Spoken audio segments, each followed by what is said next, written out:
बात नहीं है ये।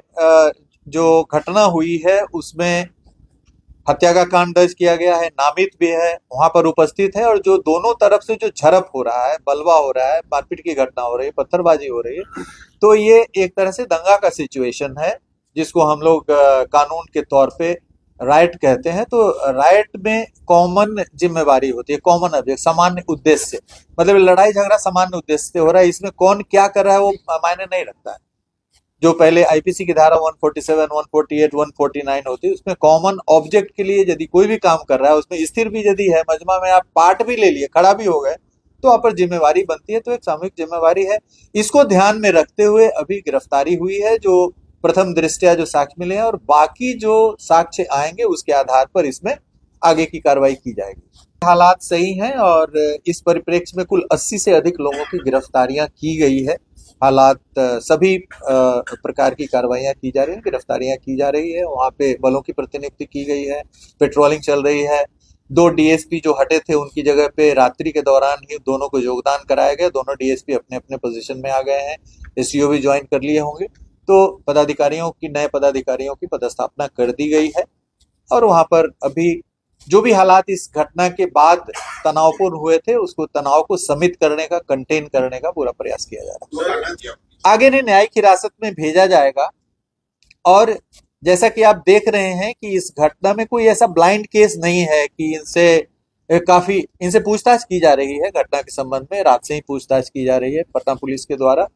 और यदि यह माना जाएगा कि इनसे और यदि कुछ तथ्यों की जानकारी ली है, तो हम लोग रिमांड के लिए अप्लाई करेंगे और पुलिस रिमांड पर लेकर के जानकारी ली जाएगी। सर, चुनाव जो टीम गया था एसएसपी के नेतृत्व में गया है, जो आपने कहा है, इस पर भी इनकी नजर थी। इन्होंने वहां पर देखा है, पूरी वहां देखा, वहां पर किसी भी प्रकार का शस्त्र नहीं मिला है। और जिसकी घटना की आप बात कर रहे हैं, उस घटना में इनको कारावास की सजा हुई थी 10 साल की, और उसकी मॉनिटरिंग की गई थी सीआईडी के स्तर से। मैं स्वयं सीआईडी में था, उस केस की भी मॉनिटरिंग की गई थी। तो वो घटना अलग है। अभी जो उस दिन भी जो घटना हुई है, और कल भी एक इनके द्वारा शहरी क्षेत्र में, बाढ़ शहरी क्षेत्र में, मोकामा शहरी क्षेत्र में निकला गया था, तो वहां पर इनकी एक एक गाड़ियों को चेक करके और निकाला गया था। और जो एक सर्विलांस की टीम, मजिस्ट्रेट, पुलिस ऑफिसर और वाहन के साथ हर इस तरह के उम्मीदवार हैं, वहां तीनों उम्मीदवारों को दी गई है। जो जनसुराज के उम्मीदवार हैं, जो आरजेडी के उम्मीदवार हैं, जो एनडीए के उम्मीदवार हैं, तीनों के साथ एक एक वाहन, एक मजिस्ट्रेट, एक पुलिस ऑफिसर, वीडियोग्राफी के साथ प्रतिनियुक्त की गई कि उम्मीदवार की हर गतिविधि पे पूरी नजर रखे। तो कल भी इसके बाद ही वो निकले थे। किसी प्रकार के अवैध हथियार के साथ कैंपेन करने की अनुमति नहीं दी जाएगी। जब से होगी उनका भी नाम है, और वो वहां पे घटनास्थल उपलब्ध है। और जो पत्थरबाजी हो रही, जो घायल हुई, उसमें उनकी भी गिरफ्तारी होगी। और उनके साथ जितने समर्थक हैं, वीडियो पे चिन्हित करके एक को भी नहीं बख्शा जाएगा। जितने सारे सैकड़ों दिख रहे हैं, उसमें एक एक को चुन करके हम लोग गिरफ्तार करेंगे। अभी हमारी प्राथमिकता चुनाव संपन्न, चुनाव एकदम निकट है, वीवीआईपी विजिट्स भी काफी है, बहुत सारी व्यवस्थाएं हैं।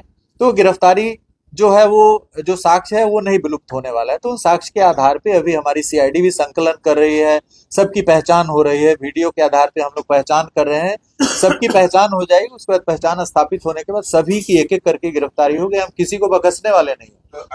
जिनका भी विधि व्यवस्था को, कानून को हाथों में लिया गया है, उनको एक को भी नहीं बख्शा जाएगा। नहीं, ऑब्वियसली न्यायिक हिरासत में भेजे जाएंगे। आपने बताया कि वो नहीं पता चल पाया, चूंकि आर पार हो गई थी गोली और पेलेट नहीं मिला है। तो इसके लिए अग्रतर अनुसंधान की आवश्यकता है। इससे स्थापित नहीं हो पाया है कि किस प्रकार के वेपन थे।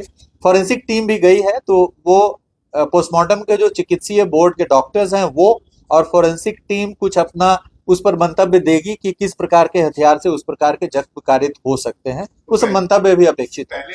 ये सभी अनुसंधान का विषय, इन बिंदुओं पर अनुसंधान की जा रही है। Thank you so much.